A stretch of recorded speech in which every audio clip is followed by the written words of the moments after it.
You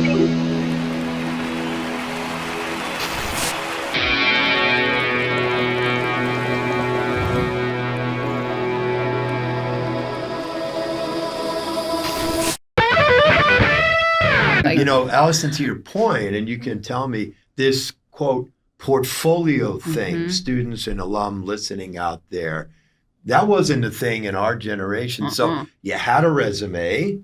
I'm a big fan of a cover letter. But now there's a third tool. Yeah. And you've used it. That's what I'm saying. Where did this come from? I was preparing just how I would for any interview, like why the company, why the role, even the work that I've done to network. And there were 4 roles that I had interviewed for, and I was getting rejected from every single one. And I just wasn't understanding because I had networked with all these people and I had learned about every single product. I've done the research. I'd taken the time, even when I got home from work, to have individuals from rotational analyst to MD level send me PowerPoints that they'll do for their clients. And I would go over in my own time just to learn the platforms. And everyone had known going into the interview, like how much work I put into it. But then someone who had more experience would beat me out. So it just like took a lot for me to kind of get that grasp and understand like, why is something not clicking? And that's when I was like, I have to go above and beyond. Like, I think maybe in this day and age, everyone does need a portfolio to get the job. It's really getting harder, but it really was something where I was like, I'm doing everything I can, and I don't necessarily think I'm doing something wrong, but I think if I don't do something to kind of place myself above everyone else, to give them something that they could go home and look at, like a quick PowerPoint rather than like a long Word document, that it would definitely like sit well visually with the team, and kind of like using different my PowerPoint skills from like the past 2 years have definitely helped, using different colors and different kind of like PowerPoint aspects to highlight and show myself. I think that was definitely really helpful. Right. But there were 2 parts of that, because I went through that journey with you, and you showed me these things. To your point, Allison, not only did you talk about what I can do and some of my experiences, if I recall, your portfolios also said, here's the way I would approach this job in the first 30, 60, 90 days. So I think for first round, I came with that portfolio, and then I got the news I got to the second round. And at that point I was like, I have to do something more. So I made a 30-day, 60-day, 90-day plan of based off the job description, what I'd be able to do in each of the few days, 30 days. And if one of them was like manage your own client portfolio, it's like in day 0 through day 30, it's meeting the clients, getting comfortable with them. And then day 30 through day 60, it's taking on their documents and getting approvals. And then by day 90, I completely own the relationship by myself. So just having that plan and bringing it to the base with, the second round people, which were a little bit higher, they were definitely impressed and definitely thinking like, we don't have to sit here and tell her what she has to do. Like she already has it planned out. So I think that definitely helped me. Right. So that's what we want to do, right? We want a potential employer to say, I need to talk to Lindsay because I think my life will be easier if I talk to her, right? And that's what we institute in all the cover letters when we're advising, and the portfolio sounds great, but that's what you want to broadcast. Right. When you get an application, hey, I need to talk to this person. My life will be easier. Maybe I'll get to go home earlier and have dinner with my kids because Lindsay won't be standing at my door waiting for me to hang up the phone so she can ask me 14 questions. I'm not going to get 36 emails from her asking me what to do. Right? That's the idea you want to put in the potential employer's head, and you actually 100%. Nailed that. Yeah, definitely. There's another angle to this that I want you. This was not all success. You've already said. Right. How many you showed up and you applied? First of all, again, as you like the B of A culture, you said, I think I want to stay at Citi. 100%. Why? I had the best 2 years. I think my second team definitely played a big part of that. everyone was so comfortable and so, this is so important, so realistic with each other. Like at the end of the day, yeah, we work in like a very corporate company, but we're not all robots. And like my boss having 2 young kids, and someone else on my team, her husband was working somewhere downtown having a concert. So just understanding that like everyone has their own lives and their own things. So if people could get to something at 9 p.m. instead of 6 p.m., if there's no deadline, just being realistic and kind of understanding that we're all people, that like definitely helped, because I feel like that's like kind of the stress when working in a corporate company that people have that I didn't experience, because it was so nice that everyone just knew we're real people. Like if you want to work remote, work remote. If you want to come in for half the day, come in for half the day. And like obviously it wasn't the norm, but it was great that they were just so realistic, and also the trust that they gave me was so amazing. Like it really allowed me to become such a professional. On some projects, I actually got to like lead them by myself by the end of it. And I was allowed to raise my hand to get involved in as much as I wanted to, because the team trusted me, and they weren't like, you're only our analyst for 1 year, so you could only get access to this. Whatever I had access to, they had access to. So it was kind of just like work as much as you want to. And that gave me like this second rotation manager who's willing to ride for me when there was another rotational analyst, not to say anything bad, but is she necessarily riding for him the same way she was riding for me because of the work I put in? Right. But it also goes, Alice, into your first book now, right? That first year and how you develop that relationship. You invested, and the manager, or in the second rotation, noticed, and they went to bat for you. Yeah, right? 1,000%. All right. But that said, tell your audience, you were stressed out there. 100%. How many jobs, as you were hoping to make, I don't want to go to Jacksonville or Tampa, I want to stay in New York. How many jobs did you apply for? Oh my God. And in a, 3-4 week, 5 week, I don't know. I probably applied to over 100 jobs. No. Yes. Inside? No, not inside city. Just like at some point I had to start looking externally. Yeah, so, all right. Don't say that too loud. But, yeah. So, but here's my point. You got rejection. And you got stressed. Yeah. Why? I think from city, probably 6 rejections before this one worked out. And you felt that you were if you could be a quick study. Yeah. It was definitely, I felt I was like taking the initiative. I felt like I had the confidence, the motivation. I just wasn't understanding why someone wouldn't take the chance on me when I was putting all of that out there. And I was just getting frustrated, feeling like, what else could I possibly do? And I was just like, this is in someone else's hands to want to take the chance on me. But then it also just came to me to look online every single day and be like, what roles came out? Like, what can I be prepared for? Who can I keep in touch with? Because it wasn't about meeting these people once. It was about meeting them a few times. So if a role came out, they were like, oh, Lindsay wants to be in the commercial bank. She's in risk. Let me send her a text, or let me send her a Teams, so she knows kind of to apply. So, Lindsay, what do you say to the people that are out there that think this is finance? It's totally different.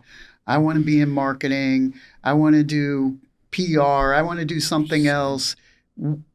What advice do you give them? Is it different in finance? No, it's all the same. Like, I have workout teachers, I have friends, everyone I know is basically in that, like, not to say to your point, but I'm 2 years out of college, so my friends are my age, and I have a lot of friends that are like, I've had a great experience in this department, I want to switch over to the next one, and making that pivot has definitely been challenging for everyone. I don't think it differs from being in finance from being in like any other industry. You've established a personal brand for yourself, as we like to say early on, right? Who's Lindsay and what can I expect from her? Because you established that early on. And Allison, that first 30, 60, 90 days, or the first rotation, were you doing that consciously? Like, establishing credibility early on seems to be one of your strong suits. For sure. I think getting to know everyone on the team is definitely really important, like right when you get there. I haven't even started my role. And just because the hiring manager has been so awesome, I've already connected with most of the teams. I also went through a lot of interview processes where I had to do that. But even some internal stakeholders, a relationship associate, the treasury and the risk and the operation sides and the clients, I want to meet with all of them once I start, just so when they get a random Teams or an email, they're not like, who is this girl? You want to like make those relationships just so that when you're asking someone for something, they're not like, oh, I have to do this for her. They're like, oh, I'm happy to get this done for her. Yeah. How unique is that? I mean, you deal with so many alum that are looking and the advice about how to build that credibility early on. I think unfortunately it's very unique. But I think what you're touching on, so there's a couple of things here, right? Which is, number one, you show up and you do the work. I mean, I always say, like, you can be the most relational person in the world. Like, you can have coffee chats with everybody in a company. And if you don't show up and do the work, nobody's going to want to go to bat for you, right? The fact that you had this previous rotation leader willing to use some of her capital on you and to say, if I had a role, I would hire her in a second, right? She's not going to do that if you weren't doing good work. So it always starts with the work, and it's always, you're only as good as the last project, right? As the last interaction you had with someone, the last work engagement that you had. So that's, an ongoing thing. And that also goes to like the work that you put in on the hiring process, right? I can't tell you the number of people who have said exactly what you've said to me, but with a different twist on it, which is, I keep I keep applying to these things. Why won't anybody hire me? But to be able to say, you know what? There was somebody more experienced than me. I can't fault the manager for that. What else can I do to make myself stand out? Most people stop at the, why won't anybody hire me? Yeah. But then the other piece of it is the relational piece of it, and doing the work to build relationships with people. And I think especially, I don't know what the culture of Citi is, but in this, this hybrid world, right, it is more important than ever to build strong relationships with people so that when it comes time for that next opportunity, for that promotion, for whatever it might be, that you're continuing to build advocates and champions and sponsors for yourself. And as you note, right, that's how we get the work done. Yeah, 100%. Is having relationships with people. And that doesn't, that's for me. I've been in my role for 15 years. And I say to people all the time, probably 75% of my time is still spent on meeting people, getting to know them, trying to figure out what their needs are, how we can connect, how I can support them, and it would be easy to sit back and say, I've done that work. Right? Like, I'm done with it. But no, it just like the work goes on. So absolutely. And the idea of the network, we've talked about this, Jerry, right? How many people today, do you remember or know or stay in touch with from 30 years ago that you built a network and a credibility, or vice versa, right? And it's not a one-time thing. You stayed in touch with these people, right? Yeah. I know you're a great networker, right? And thank you. So did you do that intentionally? I started to realize that it was important, but initially I did not do it intentionally. Yeah. I just liked talking to people. I liked being friendly. I liked having friends. Yeah. And then I started thinking, oh, wait a minute, I need clients and I need resources. And one of the things that always was important to me was helping people. So as a lawyer and in practice, I used to get all of the kids in our town, all of my children's friends, Mr. Goldstein, I got a speeding ticket. I got this, I got that. Well, I don't know what to do. Okay, we'll take care of it. And 20 years later, those people are in industry. They hold pretty significant positions, and I'm still their go-to, right? Sure. So it was just like, I didn't intend to like help these kids thinking, oh, this will help me in my career somewhere down the road. But it became apparent after a while, these relationships are really important, no matter who or what it was for. So yeah, I just held on to all of that. And genuinely, I'll text someone I haven't spoken to in 2 or 3 years. Hey, how come I haven't spoken to you? What's going on? Yeah. You know, so you can't schedule that. You just got to be thinking of people and have the wherewithal to say, let me reach out. But I will say, and I think this shocks people sometimes. I mean, like you, right? Like I talk to thousands of people every year. So I keep a spreadsheet, you know, and people are like, wait, are you allowed to do that? And it's like, yes, you can. But the interaction is genuine, right? Sincere, Yes, because these are people I want to hear from. And so it's like, oh, I haven't heard from John in a while. I'm just going to send him off an email and say, hey, how's it going? I'd love to know what's up with you, right?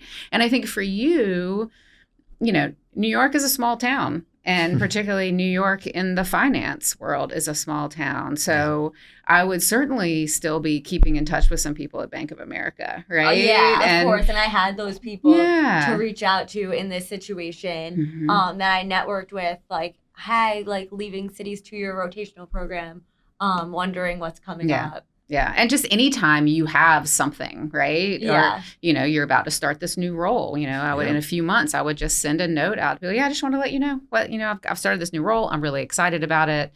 I've really enjoyed our relationship together. I would love to keep in touch. And that's all you need to say, right? But it works. That little bit, you know. No, it totally works. Given that, and we only have a couple of minutes left here, let's talk. When are you going to start? In a couple of weeks? We don't know, right? Yeah. Whatever. Doesn't matter. What have you learned? What might you do differently? What advice for several folks out there who are making a pivot? You're making another pivot. Yes. What are you going to do differently? How do you plan to approach this new job where you're going into a different line of business and a different role? So definitely there's someone in my team, there's a bunch of RAs on the team, relationship associates. There's specifically one that the higher-ups have talked so great about, and he's luckily in the New York office because the team's really spread out throughout the U.S. So definitely using him as a mentor because the fact that he is highly spoken from every single person really makes me want to be spoken like that in my own way, but I want to take after him in a way. So starting with that, going into the office a bunch just to kind of meet the team that's in New York. And then I've started to do some of the research basically on their platform processes, their client satisfaction processes. It's a country, region specific role. So looking into those regions, keeping up with how what's going on in our market is affecting what's going on in Europe and in specific countries there and what are some of the trends. So just coming that when I get there on the first day, and if I'm sitting in on a call, I could understand maybe why kind of an investment isn't looking as good as a client would have thought it was. Are you doing anything with AI, and are you going to try and integrate that into anything you do? I use AI all the time. Definitely, 100%. Citi actually has a system where clients can use to ask AI anything about Citi's products or kind of Citi's platforms. So it's really cool. And I definitely I've gotten a little bit familiar with it. I don't have full access with it, but even questions that I have, instead of running and asking people on my team, just asking that AI model Citi has built out so I could teach myself in my free time. I love it. Skill building, right? And we've talked, I know you're a huge advocate of building skills, especially. And I mean, it's the skill building piece, and it is, in this day and age, right, recognizing that people who know how to build relationships effectively and be lifelong learners, you will be successful for life, right? And the fact, just even listening to you, you were like a unicorn. I just, but I just, the fact that you are getting ready for a job that you have not even started yet, that you are doing all of this homework. I know people who don't do this amount of homework on the job. Yeah. Right. And come into meetings who, haven't done their research, who are asking questions they shouldn't need to ask because they could look that up, this is going to set you apart. And I think it's incredible. Yeah. I'm so excited. Yeah. So I can don't tell. forget us because we, No, we never. might need jobs. That's right. Will work for you, right? That's right. Yeah.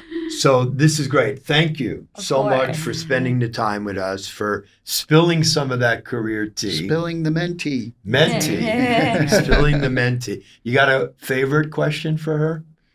Yeah. Who's your favorite, me or Bill? No, don't answer See, that. Lindsay and I are locked. I That's know. right. I You know. have a long way to go there, Jerry. But Lindsay, we're going to have you back. There's Okay. so much more to talk to her about. Okay. Don't you agree? yeah, we'll see how she does Yes, That's 100%. right. the first job, right? Yeah. On this new Right. job. Absolutely. Absolutely. We want to know how it goes. Yeah. Hopefully, no more career emergencies. Yeah, but there will be other opportunities. 100%. That's and right. we'll build on this. That's so right. again, Allison, Yeah. thank you Yeah, this was for such a spending pleasure. the time with us today during your visit to New York, Yeah. right? And good luck back in Wake Forest. Thank and you. Lindsay, we appreciate. Thanks for It's having unique me. to be able to get you in between. Yeah. Otherwise, you'd say, "No, I can't do that. I'm working work. now, right?" Yeah. You're bored. You needed to do something, right? So hopefully, we're not here, or you're not here, only because you're bored. But No. thank you. I'm happy to be here. All right, thank you, Jerry. We close, right? Bill, it's been another great episode, I Yes. think. So Or two. thank you. And don't forget, you can catch us on YouTube, Instagram, TikTok, TikTok, Well, Apple Podcasts, anywhere you can listen to podcasts, right? right? And And we we'll- need listeners and well, viewers. everybody needs listeners, but That's we're getting there. Yeah, So Everyone needs you guys. That's we right. appreciate I don't know that. about that. But it's been another great episode. We'll be back again with more great guests, more great mentees. And it's been a pleasure. Thank you both Thank so you. much. Thanks again. Appreciate Thanks, it. guys.